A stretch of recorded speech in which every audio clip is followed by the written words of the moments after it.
Hello guys, welcome to my channel. যদি আমাদের video ভালো লাগে তাহলে like, comment, share and subscribe করতে ভুলো না। তো আজকে ঘরোয়া উপায়ে মোচার ঘন্ট। দেখো, মোচা কাটা সেটাই একটা বিশাল ধৈর্যের কাজ। তো মা দেখো সুন্দর করে মোচাটাকে কেটে নিচ্ছে।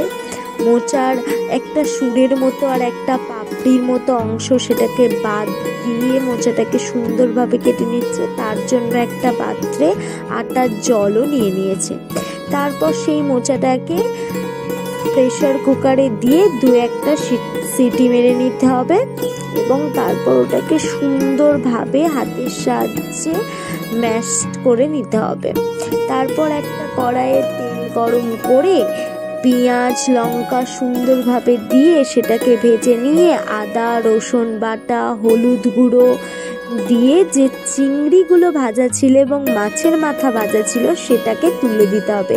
মাছের মাথাটাকে একটু ভেঙে ভেঙে তুলে দেওয়া হলো। তারপর সেটাকে কষিয়ে নিয়ে মোচাটাকে তুলে দেওয়া হলো। তারপর মোচার মধ্যে পরিমাণ মতো লবণ দিতে হবে, আরেকটু হলুদ, লঙ্কা গুঁড়ো, জিরে গুঁড়ো, চিনি সমস্তটা তুলে দিতে হবে। দিয়ে সুন্দরভাবে নেড়ে নিয়ে ওটাকে খানিকক্ষণ চাপা দিয়ে রেখে আলুগুলোকে তুলে দিতে হবে। তারপর জলটা ছাড়বে সেটাকে হালকা করে শুকিয়ে নিলেই আমাদের মোচার ঘন্ট রেডি। তো তোমাদের কেমন লাগলো এই রেসিপি?